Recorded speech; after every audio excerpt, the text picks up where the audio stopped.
Good morning.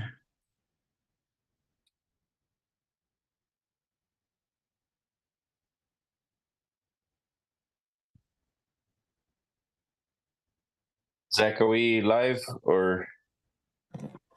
Good morning. Yes. Okay. We'll just run. We won't run the meditation then. Good day, everyone. We are live on our platforms. Bring you guys value every week on what it is that we're teaching and how really it'll benefit you in the direction that you're going in life. And it really doesn't matter what direction you're going in, because this information is designed to help you accomplish whatever goal you desire. And goals are not to get there, to grow. And as you start to set goals on purpose, you're going to run into what we all run into, and that's the terror barrier: beliefs, ideas about ourselves, ideas about what we think is possible and what we think is not possible. And this is normally where the average individual gets stuck. They don't acquire it. They don't know how to acquire their dreams or goals, and then they normally conform.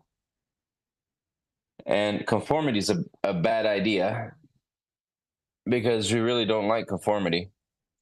And we all get back to the point at some point where we are trying to grow. We may become stuck, stagnant, and then you want to grow again. And then you try something and it really doesn't fulfill you. You stop and start again. You stop and start again. And this is just the way of life. There's a continued movement inside of your imagination. There always is, and there always will be. The goal is to set goals that are worthy of you, and set goals and really learn how to courageously work towards them, acquire those goals, and do things on purpose. Otherwise, we live unfulfilled, and we really don't find our dreams and our truest desires. And that's normally because we're setting the wrong goals. So it's a process. The goal making process is a process within itself. So it's about really defining your why, finding the right why, developing yourself, and becoming the individual that acquires that goal is the largest part of goal setting. As you're working towards your goal and you're developing yourself, that's what you're doing. You're changing yourself. You're not changing anyone else. You're not changing conditions, circumstances. You're changing your beliefs about you, and you're adapting to the changes needed so that you can acquire the thing that you desire.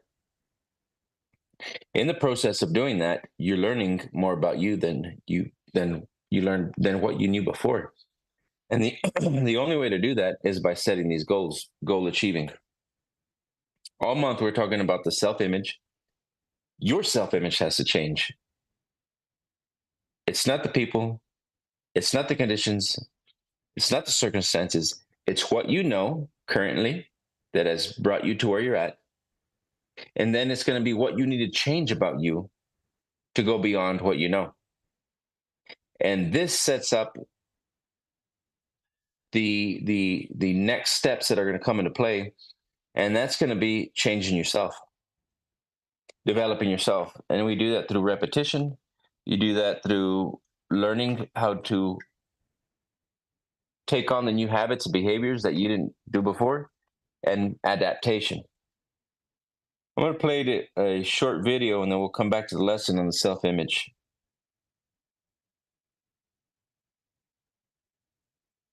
Bob is explaining here, who am I?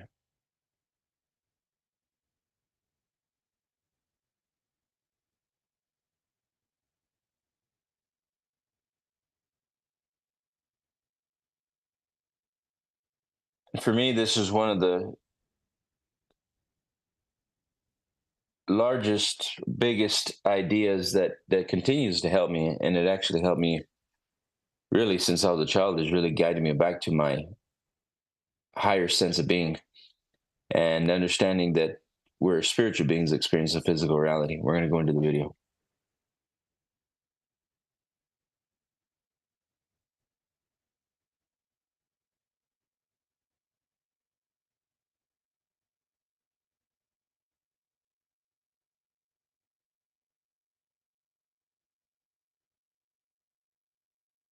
You want to express, somebody say, well, what's God's job? So God's job is creation. God's the creator. And you're made in God's image. So what's your job? Do God's work. It's creation. It's to create. Well, what was happening with us is this essence of who we are wants to express itself in a greater way. And why don't we do it? Because it's the core of your being.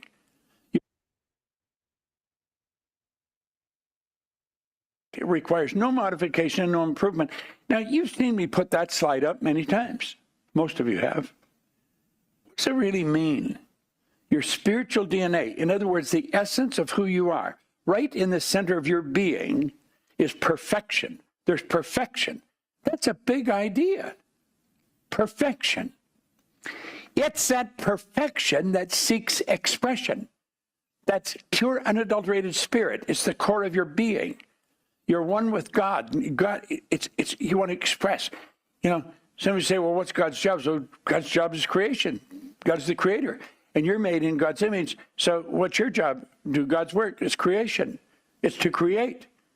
Well, what was happening with us is this essence of who we are wants to express itself in a greater way. And why don't we do it? Because we're programmed to think this is silly. The ideas that come to our mind, we don't relate to it. Our image is small relative to the ideas that fly into our mind. But if we really get this, we're going to understand that what was happening with us is this essence of who we are wants to express itself in a greater way. And why don't we do it? Because we're programmed to think this is silly. The ideas that come to our mind, we don't relate to it. Our image is small relative to the ideas that fly. Right here, we have Bob talking about the self-image. And that self-image that we have about ourselves is relatively small to what is possible, to what we think is possible. We normally look at ourselves according to our past interactions, our past results. And of course, when you look at the outside world, immediately it forces you to look into your inside world. The average individual is not conscious of this. So when you start to look, is it possible for me? You start to think, can I do that? Very first thing you do, without even being aware, you automatically go and check your filing cabinet. Past results, past activity, past memories of other people around you that were teaching you how to act and behave the way you behave now. You go and check your filing cabinet. And what do you find? More often than not, you will find that you can do it. And when you're really trying to go somewhere you've never gone, you're going to find that you can't do it. Because it's accurate. You don't have the knowledge of going there. Everybody at some point gets to the point where they cannot go beyond what they know. They've already extended themselves. They've already grown as far as they could. They've already stretched. Some haven't. But eventually you will get to the point where you don't know what to do next. You don't know how to go beyond what's in front of you. Why? Because you've gone to the extent of your awareness. And relatively to what you really are, you could have been anything. That's the truth. Your spiritual DNA is perfect. Your essence is perfect. The ideas that you're using are limited. That's the key. The ideas that you are using are limited. And it's not you, it's the ideas.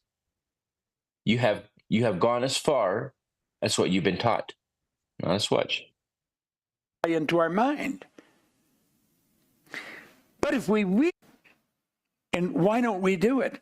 Because we're programmed to think this is silly. The ideas that come to our mind, we don't relate to it. Our image is small relative to the ideas that fly into our mind. But if we really get this, we're going to understand the ideas that fly in our mind. That all the knowledge there ever was is everywhere evenly present. There's no new knowledge.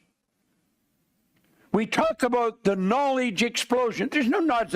It's an awareness explosion of anything. Now think about this for a moment. All the knowledge there ever was or ever will be is omnipresent. All the power.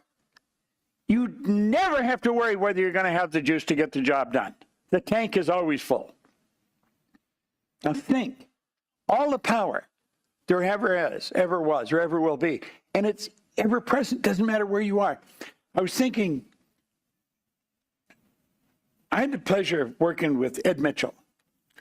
Edgar Mitchell is gone now, but unfortunately, but he was the captain of a lunar landing module back in one of the Apollo flights. I worked with him just after he came back from the moon. I remember the kids were small. I think maybe, I don't know, Brian was 13, something like that. I had them over to the hotel and I got their picture with him. And I told him he was the man in the moon. He had just come back from the moon. They're staring at him, you know, and look at him rather strange. But Mitchell was telling me that he was transferring thoughts from the other side of the moon to somebody down Sherman and here on Earth. Pardon me, that's thought transference. Well, that's going on all the time. That's what happens with our phone. If I hit send, your phone rings. It's thought transference. Only it's done with a phone. It's a ping, ding, you know. But that's really what it is. Well, we do that mentally all the time. We've got to start to understand we're doing it. We've got to start to understand we're all wired. We're all connected. There's a power that we represent, that we are a part of, that we are. So when we start to think about what are we going to do, let's take a look at this. This is the real you. And when you stop and think about that, understanding the truth is your key to great results. You've got to understand the truth of this. When you start to get tired, let's understand you're tired because you're not into the spirit of it. It's not you're running out of energy. You'll never run out of energy. There's an infinite supply of energy. When you can't think of the answer, it's because your mind is clouded. It's probably confused. You're letting what's going on outside really fog your perception. Yeah. So here we go. We're letting the outside control the inside. That self-confidence, according to the level of confidence that you have internally, is really guiding the directive of your life. Self-confidence is telling you whether you think you can do it, whether you cannot do it. You're listening to your own confidence within yourself. When you take the action, you don't take the action. And think about this. Every time you do not take an action towards your goal, you're creating another belief on top of that belief that said you couldn't even do it in the first place. Every time you let a day go by and you do not take action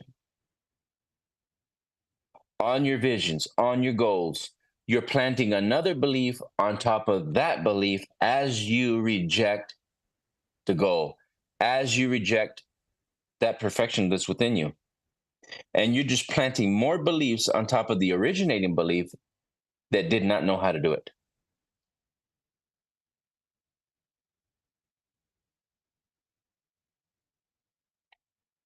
Any idea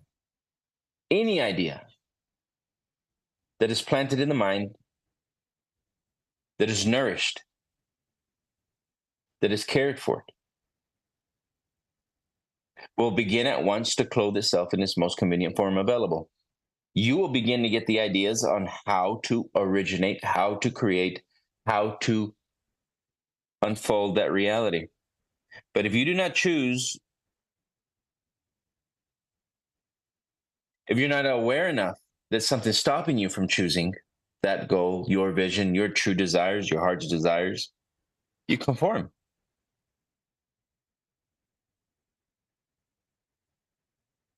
How can you fix any idea in your screen of your mind? Auto suggestion. How do we control that auto suggestion? With your will. Auto suggestion simply means a suggestion from yourself to yourself that you give to your own mind. And as you give that suggestion to your mind takes it and begins to develop it, begins to attract a strategy. Because the brain is a broadcasting and receiving station, as you give that vision, as you give that image to your mind, and you start to believe it can do it, your mind quickly and automatically starts to think of how. If you take that image and you have fear, doubt, and worry, and you hand that over to your mind quickly and automatically starts paving the path on how it cannot be done. And it starts broadcasting and receiving how it cannot be done. You see, the mind is a very particular thing.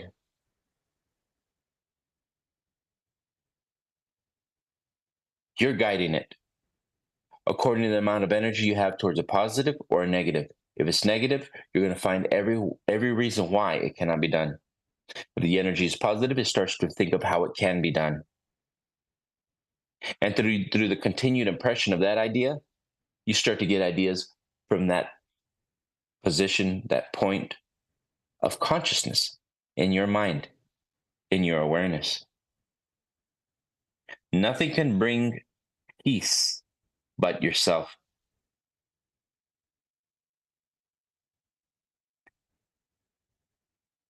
It was the principle of auto-suggestion that Emerson had in mind when he wrote, "Nothing can bring you peace but yourself."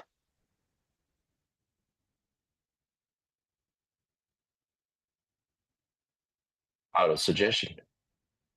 No one can give you freedom but yourself. Nobody can give you a positive mental attitude but yourself. Nobody can give you a negative mental attitude but yourself. Nobody could stop you from becoming the person you want to be but yourself. And nobody can take you to become what you want to be but yourself.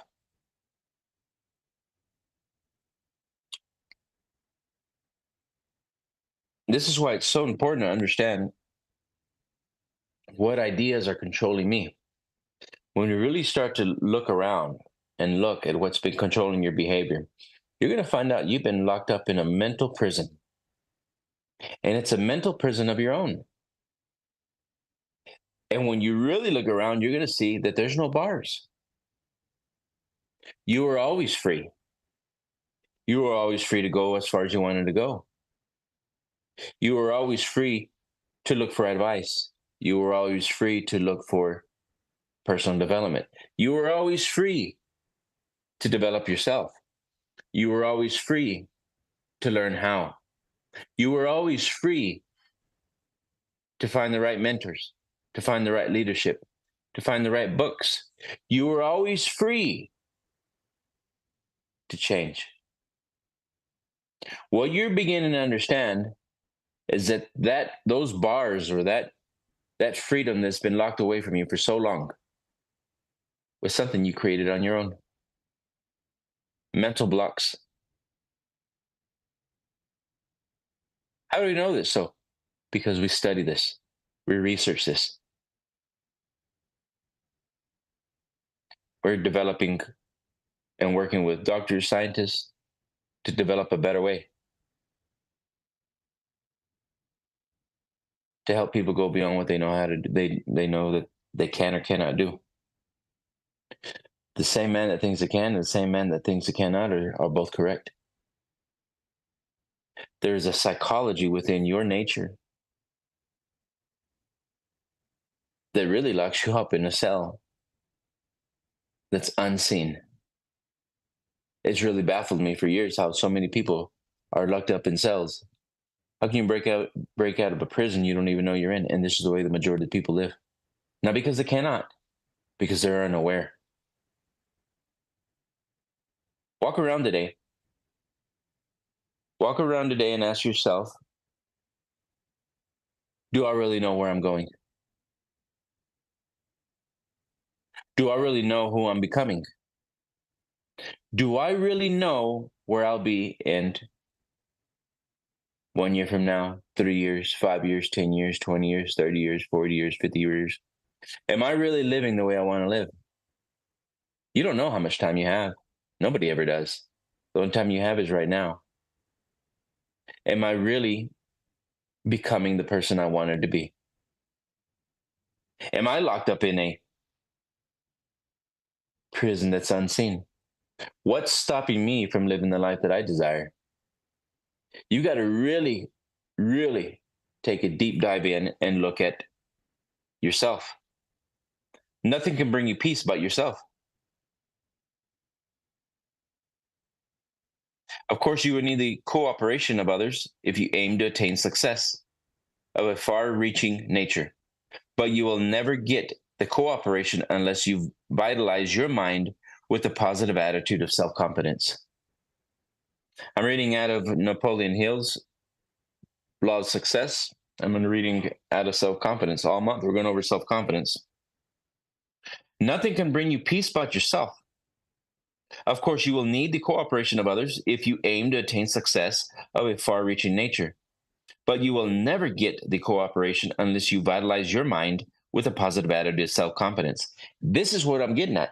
You have been locked up for how long? What idea, and it's unseen, what idea has been clothing itself and stopping you from living the life that you desire?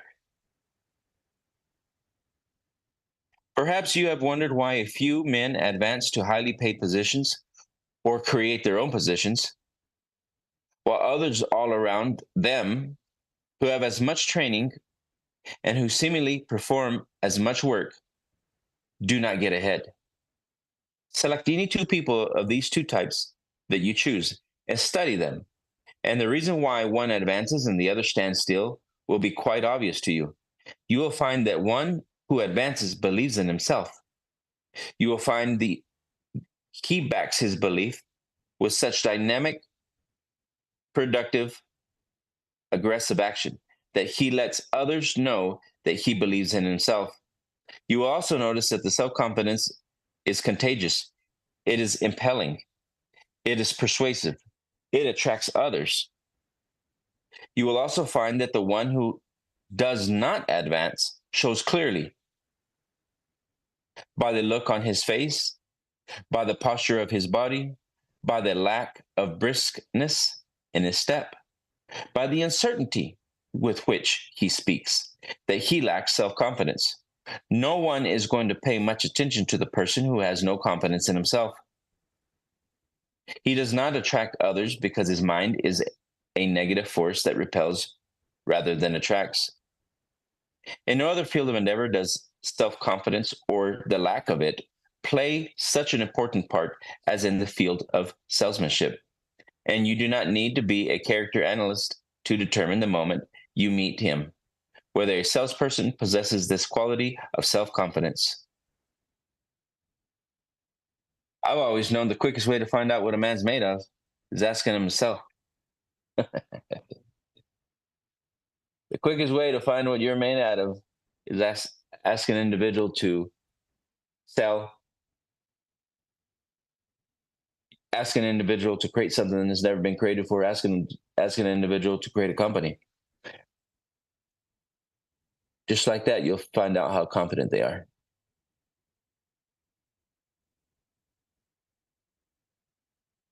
Just like that. Why? Because whenever you're an entrepreneur or a salesman, you find out you've got to be the energy. You find out that you're the only one that can build the thing, change the thing. You can acquire others, you can bring other people. But in that position, you take full responsibility of the energy that you're releasing and that you're attracting. And that feedback tells you how well you're doing or you're not doing. And a lot of people don't like to see themselves. A lot of people don't want to find out what they are. But the truth is, that would free you.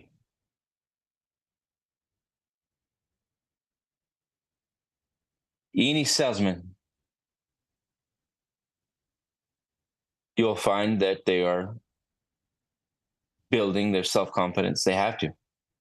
And they have to take responsibility for their actions for the day, throughout the day, all day long.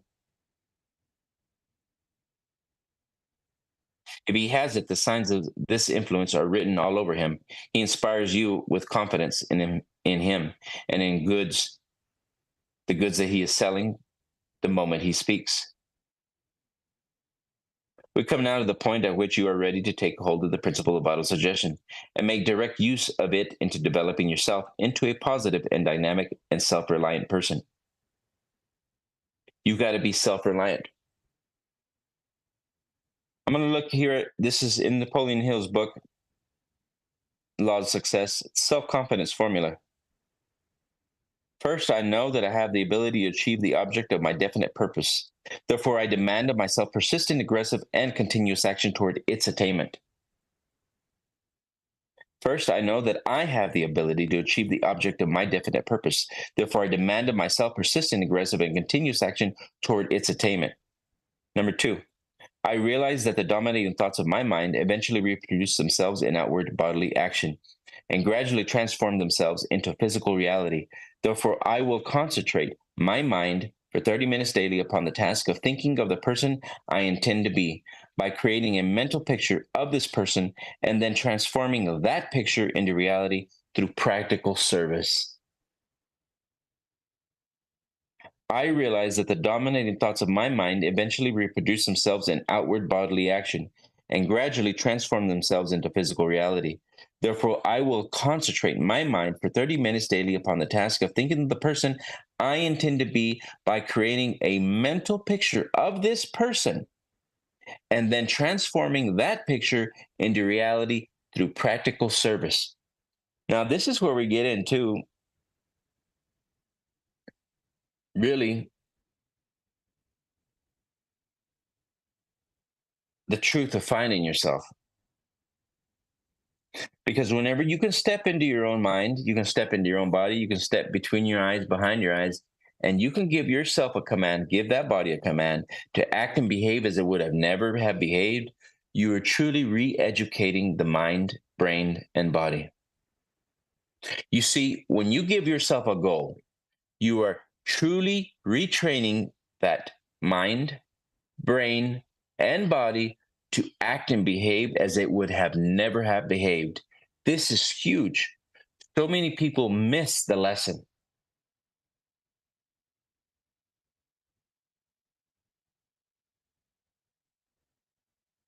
Will you get it right the first time? Chances are not. Will you get it right the third, the fourth, the fifth, the sixth, seventh, the 20th time? This is all dependent on how well you're willing to train your mind, brain, and body to act and behave as it would have never have behaved. Is it a process? Of course it is. How many times did you get up when you did not know how to walk? How many times did you get back up as you fell? To get what? Mind, which is the energy that's moving this body. You can't see it. It's insane. The highest part of me is unseen. The mind right now is thinking, you don't see it, but it is telling my brain and my hand and body to act, think, and speak in a certain way to communicate to you. The highest part of me you cannot see right now, but it is the part that is thinking. That mind that is thinking now is sending energy to this brain. And from the brain is sending information to my mouth. It is retrieving information from my brain, from my hard drive. And then it is illustrating it as you hear me right now speak. I can go back to the day I decided to teach this information in Spanish over 3 years ago. I could barely put 2-3 words together in Spanish. But I made a decision that I was going to start immediately with what I had.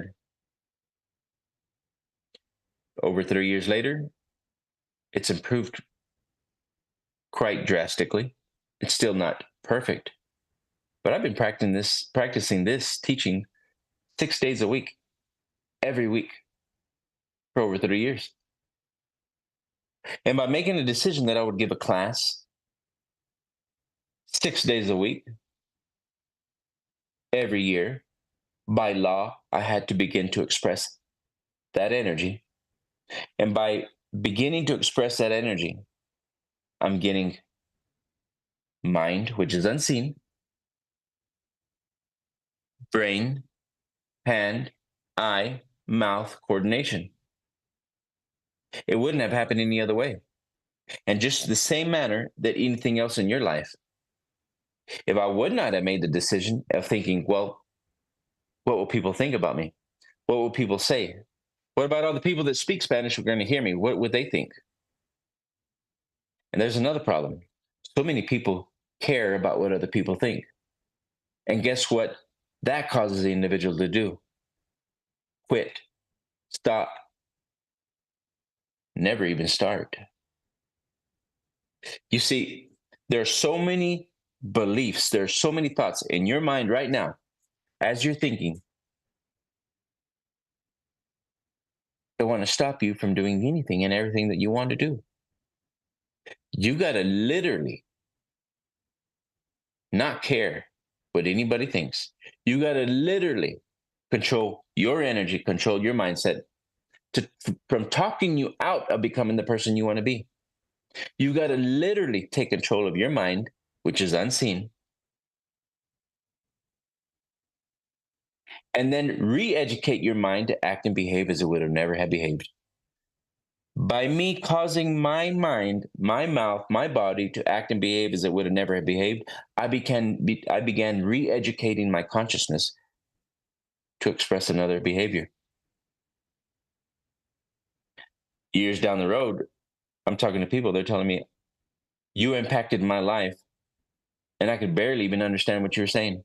But I took the knowledge that you had, I moved to another country, I started my own business. Now I've got 3 or 4 businesses down the road.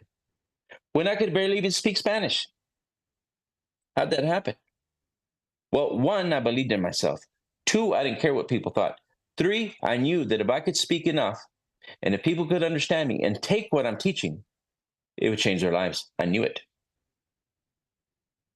Now, how many people speak the same language that I'm speaking right now and do nothing with the knowledge that I'm giving?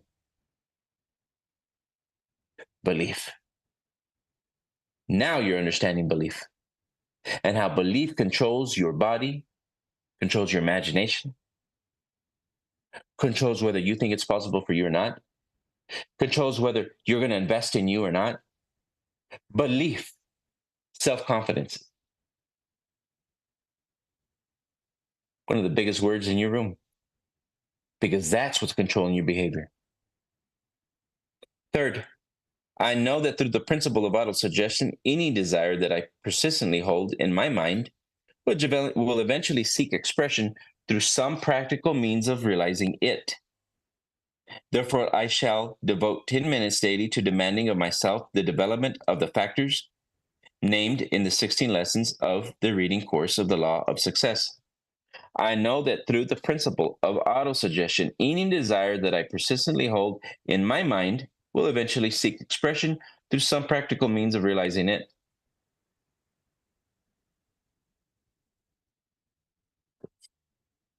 Here we go. We keep talking about something that's unseen. Your mind, unseen. Through the principle of autosuggestion, any desire that I persistently hold in my mind will eventually seek expression. Let's go back to every idea you've held in the past. Let's go back to every experience you've had. It came from your mindset.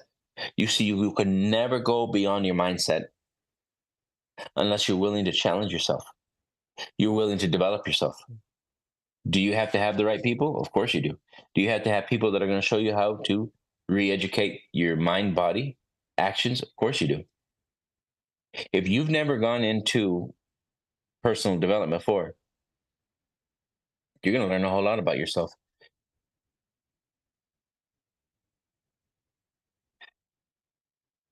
If you take that knowledge and you begin to apply it towards a goal, you're going to begin to re-educate yourself. I have clearly mapped out a written description of my definite purpose in life for the coming 5 years. I have clearly mapped out a written description of my definite purpose in life for the coming 5 years. I have set a price on my services for each of these 5 years, a price that I intend to earn and receive through the strict application of the principle of efficient, satisfactory service, which I will render in advance. Is that bold?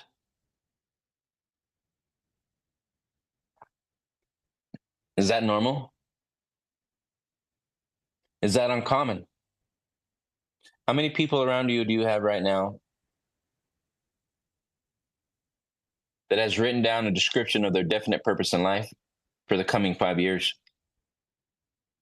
They have set a price on their services for each of those 5 years, a price that they intend to earn and receive.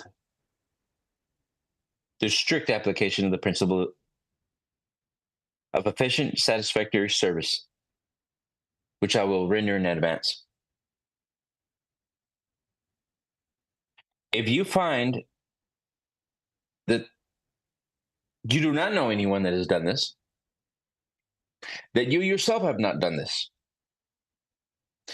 you are becoming aware that your beliefs have been controlling your brain, that your beliefs think, your beliefs imagine, and your beliefs are controlling as far as you're going to go.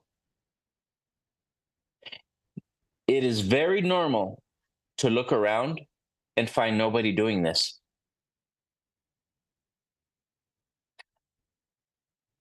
I remember asking people, do you want to go get up with me? I've been studying, been learning some really good information. Would you like to take a look at it? Would you like to come and study with me? 5 a.m. Nobody. 6 a.m. Nobody. 7 a.m. Nobody. All those people, I can go back and find them more or less where they were. It is rare that you will find somebody doing what we're teaching. Go look at where they're going. Go study the people that are older than them.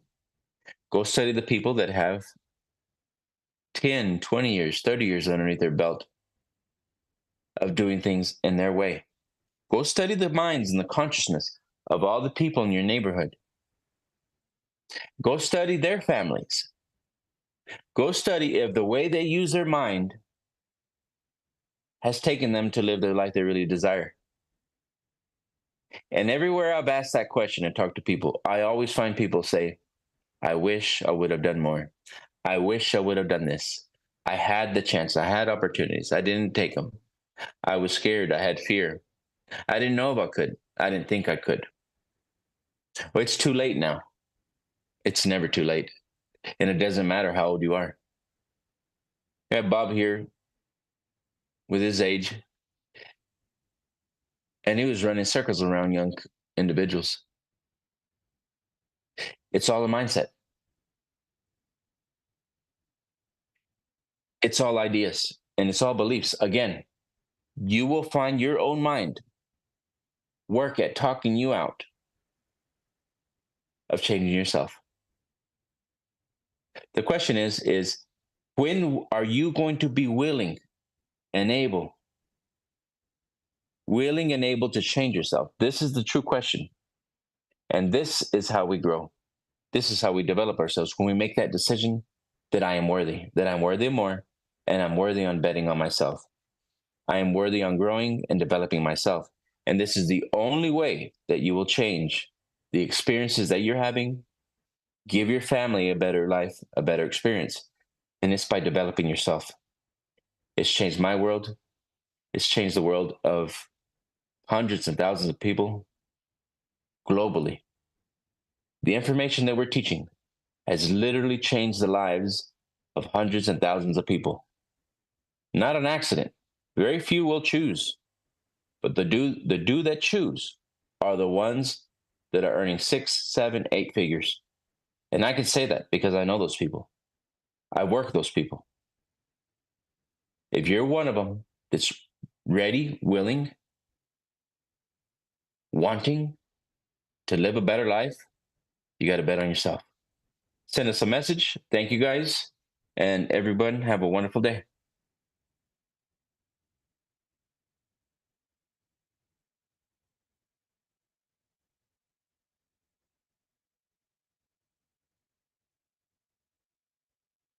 Have a wonderful day. Thank you. Wonderful day.